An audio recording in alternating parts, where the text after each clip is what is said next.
चलिए बच्चों, देखते हैं हम आगे का वीडियो। इसके पहले वाले वीडियो में हम लोगों ने देखा था कि परी जो है किस प्रकार से उनको जो है आपस में मिलाकर जो है उनसे ओझल हो जाती, उनके आंखों से गायब हो जाती और लोग उनको ढूंढते हैं, लेकिन जो है परी उन्हें नहीं मिलती है। तब वो जो है उसकी याद में क्या करते हैं, एक मूर्ति बनाते हैं और उस मूर्ति को वो क्या करते हैं, बस्ती के बीचों बीच स्थापित करते हैं। और जब भी उनमें कभी झगड़ा होता है, कोई विवाद होता है, तो उसी मूर्ति मैदान में उसी मूर्ति के पास जो इकट्ठा हो जाते हैं और उस गीत को दोहराते हैं, मतलब फिर से उसी गीत को गाते हैं। और जिससे है जो आज भी जो है इस बस्ती में लोग जो है उस गीत के कारण जो है शांति और चैन की जिंदगी बिता रहे हैं। यहाँ तक हम लोगों ने देखा। अब आगे देखते हैं। जैसे उनके दिन फिरे खुदा हम सब के भी दिन फिरे। मतलब देखिए, अब यहाँ पे हुआ कवि का जो बेटे को अपनी कहानी सुना रहा है वो जो है उसकी खत्म हो गई है। तो वो कवि कहता है, कह रहे यहाँ पे कि जैसे उस बस्ती वालों पर जो विपदा आई थी, लोग जो आपस में लड़ रहे थे, झगड़ रहे थे और उनके दिन फिर से खुशहाली से भर गए थे, उसी प्रकार से जो है हमारे भी दिन फिरना, मतलब दिन जो है वापस से खुशियों का दिन जो है लौटना, वापस से जो है दिन घूम कर आना। कभी यहाँ पे कह रहे हैं कि हाँ खुदा हम सब पर भी, हम खुदा मतलब भगवान मतलब गॉड जो है हम सब का भी दिन फेरेंगे। मैंने कहानी खत्म करके, मतलब कवि बता रहे हैं, कवि अपने बेटे कह रहे हैं कि खत्म करके अपने बेटे की तरफ देखा, चेहरा बिल्कुल सपाट था। मैंने जमाई लेते हुए कहा, चलो अब सो जाओ, कहानी खत्म हो गई। अभी देखिए कवि यहाँ पे कह रहे हैं कि जब उनकी कहानी खत्म हो जाती है, ठीक है, वो कभी मतलब अपने बेटे को कहते हैं जैसे इन लोगों के दिन फिरे हैं उसी प्रकार से भगवान जो है हम लोगों की भी दिन फेरेंगे। और वो कहते हैं कि मैंने कहानी खत्म करके अपने बेटे की तरफ, मतलब वो कहते हैं उन्होंने अपने जब बेटे की तरफ देखा तो उसका जो चेहरा पूरा सपाट था। ठीक है,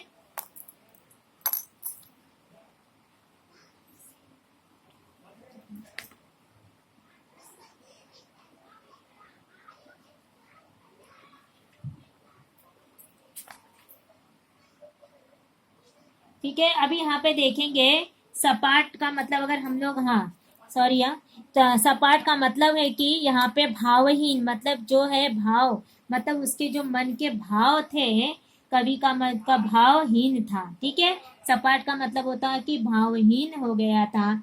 और यहाँ पे देखेंगे, और फिर वो जमाई लेते हुए अपने बच्चे को कहता कि चलो हमें कहानी खत्म हो गई, हम सब क्या करते हैं, सोते हैं। उसने कहा, पापा आपने कहा था कहानी सुनाते समय कोई प्रश्न नहीं पूछना। हाँ मैंने कहा था और तुमने कोई प्रश्न नहीं पूछा। तुम बड़े अच्छे बच्चे हो, अब सो जाओ। मगर पापा कहानी तो खत्म हो गई, अब तो प्रश्न पूछ सकता हूँ ना।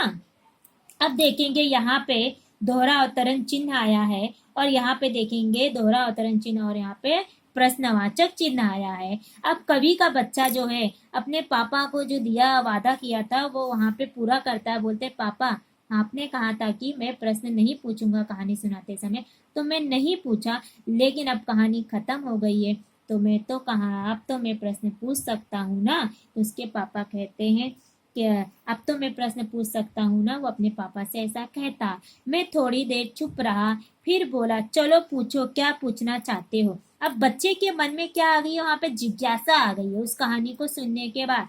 क्योंकि देखो जब भी कोई बच्चे को हम कहानी सुनाते हैं तो बच्चे के मन के जो भाव होते हैं बहुत कोमल होते हैं ना। बच्चों की जो भावना होती है वो जिज्ञासु होती है कि आखिर उस ये चीज कैसे हुआ, क्यों हुआ, आखिर क्या कारण था। तो बच्चे में ललक होती है उस चीज को जानने के लिए, आखिर ये चीज कैसे हुआ। तो उसके मन में कहानी सुनते वक्त वो कोई प्रश्न नहीं पूछ सकता था क्योंकि उसके पापा से उसने प्रॉमिस की थी। तो लेकिन उसके मन में जो बहुत सारे प्रश्न जो है इकट्ठा हो गए थे, और वो जो है अभी अपने पापा से प्रश्न पूछता है। और वो कभी जो है जब वो कहता है तो कभी उसे बोलते ठीक है पूछो क्या प्रश्न पूछना चाहते हो। अब यहाँ पे अगर हम देखेंगे तो यहाँ पे अल्प विराम आया है, यह अल्प विराम आया है। ठीक है, जैसे मैं थोड़ी देर चुप रहा, फिर बोला। मैं थोड़ी देर चुप रहा, यहाँ पर अगर हम देखेंगे, चलो पूछो क्या प्रश्न पूछते पूछना चाहते हो। अगर हम देखेंगे तो यहाँ पे हमारा मिश्र वाक्य बनता है। ठीक है, पापा, अब यहाँ पे एक्सक्लेमेटरी मार्क है और दोहरा अवतरण चिन्ह भी आया है। ठीक है, वह कौन सा गीत था जिसे सुनकर गांव वाले दोबारा गले मिलने पर मजबूर हो गए। अभी पहला प्रश्न, हमारे में मन में प्रश्न आया होगा ना, आप लोगों के मन में भी प्रश्न आया, आखिर वो कौन सा गीत था जिससे लोगों के मन में जो है आपस में फिर से मिलने का जो है मिलने की जिज्ञासा, आपस में गले मिलने पे मजबूर कर गया, ऐसा कौन सा गीत था। मैंने चौंक कर उसकी ओर देखा, थोड़ी देर चुप रहा, फिर बोला, मुझे वह गीत याद नहीं है बेटा। अभी देखो कवि ने क्या कहा यहाँ पे अपने बेटे को, देखो बेटा मुझे तो वो गीत याद नहीं है कि वो गीत है कौन सा। ठीक है, मुझे वो गीत नहीं याद है, वो अपने, क्योंकि मन में अभी उनके बच्चे ने ऐसा प्रश्न कर लिया कि वो गीत आखिर था कौन सा, जिससे लोग शायद उसके मन में आया होगा कि ऐसा कौन सा वो ऐसी गीत थी जिससे लोग आपस में मिलने लगे, झगड़ा छोड़ दिए, तो वो उस गीत को जानना चाहता था। ठीक है, यहाँ पे फिर से एक्सक्लेमेटरी मार्क आया, मतलब इसमें आदि बोधक चिन्ह आया। नहीं पापा, उसने उसने मचलते हुए कहा, मुझे वह गीत सुनाइए वरना मैं समझूंगा कि आपकी कहानी एकदम झूठी थी। अब देखिए बच्चे के मन में जब भी कोई क्वेश्चन आता है, अगर उस प्रश्न का उत्तर हम नहीं देते हैं तो बच्चा जो है वो क्या सोचेगा कि जो बातें हमें बोली गई है वो बेकार में कही गई है। ठीक है, तो अभी देखेंगे कवि तो वो अपने पापा से ऐसा प्रश्न करता है कि अगर जो आपने नहीं सुनाई वो कहानी तो मैं समझूंगा कि आप जो मुझे कहानी सुनाए वो बिल्कुल झूठी है, ऐसा कहीं कुछ हुआ ही नहीं। मैं थोड़ी देर चुप रहा, फिर दबे स्वर में बोला, हाँ बेटा यह कहानी झूठी है, कहानियां अक्सर काल्पनिक होती है। ठीक है, अब कवि ने यहाँ पे क्या कहा अपने बेटे को कहने के लिए कि हाँ ठीक है वो कहानी झूठी, क्योंकि कहानियां तो हम लोग काल्पनिक करते हैं, है ना, कल्पना से करते हैं, तो वो ऐसा बोलते हैं। वह मुझे उसी तरह अपलक देख रहा था, अपलक देख रहा था। अपलक का मतलब होता है अपलक, अपलक का मतलब होता है बिना पलक के झपकाए। ठीक है, बिना पलक को झपकाए अपलक देख रहा था। मैंने उसकी आंखों में झांकते हुए कहा, मगर तुम इस झूठी कहानी को सच्ची बना सकते हो, वह कैसे? मैंने हैरानी से पूछा। ठीक है, देख रहा था, अब कवि देखते हैं मैंने, ठीक है, वह मुझे जो है अब कवि को देख रहा था, तो उसने उसने मैंने उसकी आंखों में झांकते हुए कहा, और कवि ने उससे अपने बेटे से कहा, ठीक है, कि तुम जो है जो मैंने कहानी तुम्हें झूठी कहानी जो मैंने तुम्हें जो कहानी बताई है, इस झूठी कहानी को तुम सच्ची सच्ची बना सकते हो। तो वो बेटा कहता वह कैसे, उसने हैरानी से पूछा। फिर से उसके बेटे ने क्वेश्चन किया कि जब आप कह रही झूठी कहानी को मैं सच्चा बना सकता हूँ, मगर उसको मैं कैसे सच्चा बना सकता हूँ। यहाँ पे वो हैरानी से यहाँ पे जो है कवि जो है उनसे पूछते हैं। ठीक है, अब देखेंगे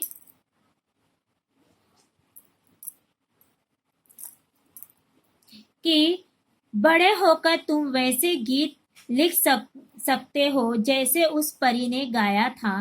बेटे की आंखों में चमक पैदा हुई। सच पापा, एकदम सच। अभी कवि क्या कहते हैं, ठीक है, तुम जब बड़े हो जाओगे तुम ऐसा गीत लिख सकते हो जो तुम्हारे अंदर वो है, बोलते हैं ना काबिलियत है, जो तुम ऐसे गीत लिख सकते हो जैसे उस परी ने गाया था। और बेटे के आंखों में चमक मतलब उसकी आंखों में एक अलग प्रकार का उत्साह नजर आता है। और जो है कहता है सच्ची पापा, उसके पापा बोलते हाँ सच, बिल्कुल सच। उसने मेरे गले में बाहें डाल दी। यूं आर सो स्वीट पापा, यू आर सो स्वीट पापा मतलब कहता है पापा तुम बहुत अच्छे हो। उसने आंखें बंद कर ली। वह जल्दी ही सो गया, मगर मैं रात में बहुत देर तक जागता रहा। बार बार मेरे मन में एक ही विचार घुलबुला कुलबुला रहा था मतलब बार बार एक ही विचार मेरे में कुलबुला रहा था, मेरे विचार मन में बार बार एक ही बार आ रहा था, बार बार आना, कोई विचार जो है एक ही विचार बार बार आ रहा था कि क्या मेरा बेटा वैसा गीत लिख सकेगा। मतलब यहाँ पे कवि अपने बेटे को समझाते हैं कि ये कहानी मैंने सुनाया है वो गलत है, ठीक है, वो झूठी है, लेकिन इस कहानी को तुम सच कर सकते हो उस परी के जैसा गीत लिखकर। तो उस बच्चे के मन में एक जिज्ञासा पैदा होती है। तो उसका बेटा जो है अपने पापा को बोलता है, यू आर सो स्वीट पापा, तुम बहुत अच्छे हो पापा, और ऐसा कहकर वो सो जाता है। लेकिन कवि को जो है नींद नहीं आती है। वो जो है अपने बेटे को क्या करता है, उनके मन में एक विचार बार बार मन में विचार आता है कि जो मेरा जो बेटा सचमुच क्या वैसे गीत लिख सकता है, ऐसा वो सोचने लगते हैं। अगर हम यहाँ पे एक चीज आपको मैं बताना चाहती हूँ, यहाँ पे एक जो हमारा प्रश्न बनता है कि विवाद, यहाँ पे एक हमारा संजाल बन रहा था जिसे मैं बताना आपको भूल गई कि विवाद होने पर यहाँ पे एक प्रश्न बनता है कि विवाद होने पर बस्ती के लोग यह करते थे, विवाद होने पर बस्ती के लोग यह करते थे, क्या करते थे विवाद, बस्ती के लोगों में जब विवाद होता था तो वो क्या करते थे। इसका आंसर आएगा बस्ती के लोग मूर्ति के, पहले आएगा बस्ती के जो लोग रहते थे मूर्ति के इर्द गिर्द जो है इकट्ठा हो जाते थे, और दूसरा आएगा परी द्वारा, और जो क्या है ये जो गीत जो थे दोहराते थे, मतलब परी के द्वारा जो है गाया गया गीत जो है दोहराते थे, ये इसका आंसर आएगा। ठीक है, ये हो गया। इस प्रकार से हम देखें कि लेखक, अभी एक चीज और देखेंगे, लेखक के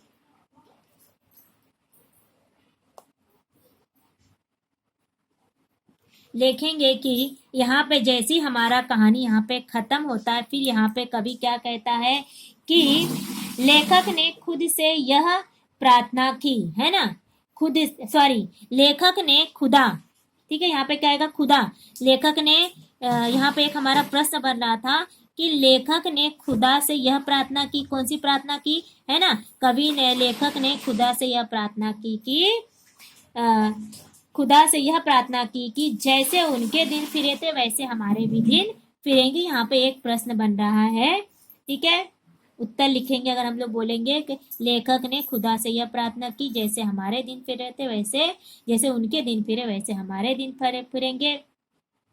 अब देखेंगे, और यहाँ पे एक क्वेश्चन और बनेगा, जो यहाँ पे देखेंगे चेहरा सपाट होने, यहाँ पे एक क्वेश्चन, कहानी पूरा होने पर बेटे के चेहरा इस तरह था, मतलब यहाँ पे देखिए चेहरा बिल्कुल सपाट था। तो यहाँ पे क्वेश्चन बना रहा है जब कहानी खत्म होने के बाद बेटे का चेहरा इस प्रकार था, किस प्रकार था, सपाट था। ठीक है, बेटे का चेहरा कैसा था, सपाट था।